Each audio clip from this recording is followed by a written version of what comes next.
Hey everyone, big GT fan here. We're going to be doing today a review on the 1968 HK GTS 327 Monaro. Going to go through the specs, show you the car, well, model of the car anyway, and we're going to go through a bit of the racing history, probably market value, depending. So let's get into it. So this is the car. It is Picardy red. Now in 1968, this was the first attempt of a sports sedan, like they call them. They didn't call them a coupe; they called them a sports sedan. Um, there was a funny story about how the name came about. One of the designers, he was driving through an outback town and saw the Monaro name on a sign. So he was trying to figure out, what to call it. What to just whether it was going to be just a Holden coupe or just a Holden hard, like the hard top was gone, was sports coupe or whatever. So he found out the name stuck with him. So he went back to Holden. He said, okay, how about the Holden Monaro? So that's how the name come about. Now in 1968, the Ford Motor Company were running the XT Falcon. That was the upgraded XR. Had the Mustang bred engine, the 302 Windsor, and the 4-speed top loader. 9 inch. Didn't have a 9 inch div. It actually had the 8 3/4, if I remember. Rated 230 horsepower. So Holden actually built this vehicle for racing in mind. Had the 327. Actually had the 327 Chev. Had rated 250 horsepower. So on the straights at Bathurst, these had miles more grunt than the little XT, than the little 302 Windsor, and it had miles more torque. So, as Fred Gibson said, they had like a fun game with the Monaros because they had, they had about probably about 20 more horsepower, 30 more horsepower. So the 327s, they could get them down the straights, pass them down the straights, but the XTs had the advantage, better braking, and they got them up on the top of the mountain, and then coming down the straights, they just annihilated them.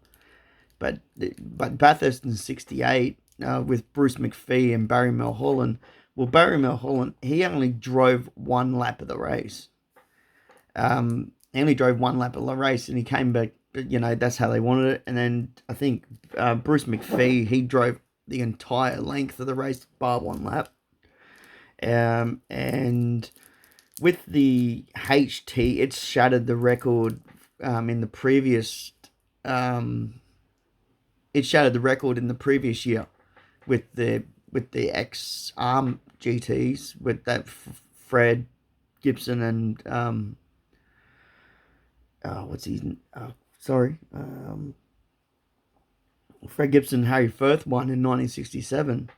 Well, that shattered the record this year, but during the race, the XT Falcon, the lead car, the lead works Falcon with Fred Gibson and Barry Seaton, it suffered a blown head gasket, so they had to cool it down. It was boiling, and then I think from history, the Fred said about him and Barry having the upper hand, nearly at the end of the race, and actually got a stone through the radiator. So that dashed the hopes of the XT winning. So this was the first year for the Monaro and winning. So that was really good.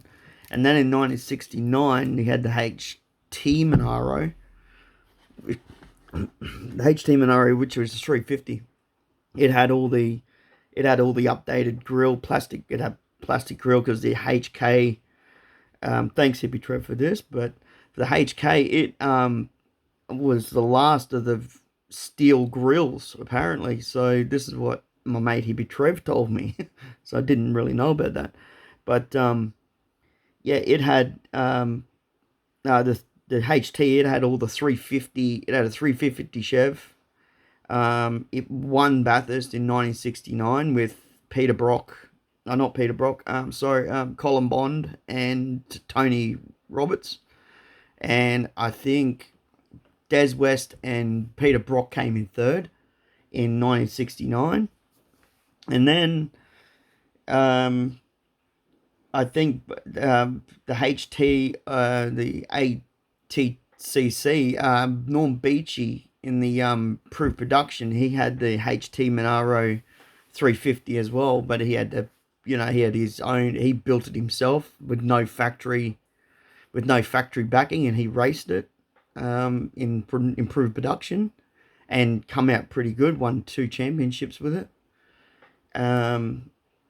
And then there was the HG Monaro. Well, the HG Monaro was the same again, 350 Chev, 4-speed manual, like 4-speed Saginaw, or the option of a Trimatic back then.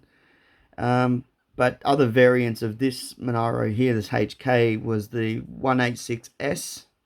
You had the 186S GTS, the 186S, and they did actually come in a poverty pack, which means all standard, 161 or 186, and it had just 3 on the tree, all your basic gear for the Monaro, all your basic stuff. And then you had the GDS, then the 186 GDS.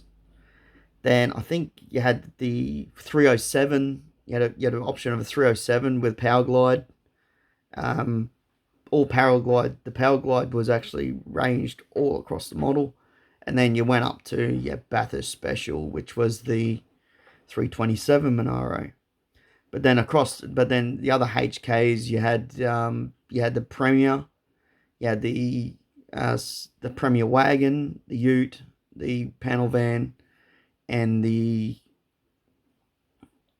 Barom, which was like a Statesman back then, before the HQ, really. So this was really the predecessor for the HQ, and I think the HQ was the last of the 350 Monaros, the big block Monaro, the big bangers, so they call them.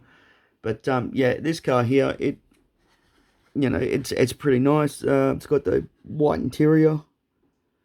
I think you can just see the tacho down on the console. They weren't mounted on it because there was no room in the dash. This had front disc brakes as standard, or drums on the base models. It had the Saginaw 4-speed, the pipes, hubcaps. There was no mags back then. You couldn't get alloys on the Monaro. But if you notice the badging and the Q styles, the badging actually came. Some of the badging, not many people know this, but some of the badging, like the front guard badge with the front guard badge there, it actually came off of a Chevy Corvette. Not many people know, but not many people know. The flutes, they were actually to help with brake cooling, because these cars had a lot of problems with brakes back in them days. Brakes did not last that long at Bathurst. You really had to. Peter Brock and Harry Firth, he taught his whole team how to use brakes in the 70s and the 60s. He said, you do anything you want. You could slide through a corner, or you could, you could just drift the car off Skyline and stuff. He taught him to aim for the trees, aim, in certain spots you could actually feather the car through. And then he said they use the brakes really for the last corner. Don't ever use the brakes, all it was back then was a gearbox. And then if you can manage the brakes, if you're a master at that, your brakes would last you nearly the whole race. But with probably one change. So, but yeah, this is what I know of the Monaro. But but yeah, sorry about my reviews, a bit raw, but that's how I am. And anyway, but I hope you like it, and hope to do more videos in the future. Thanks. Big GT fan out.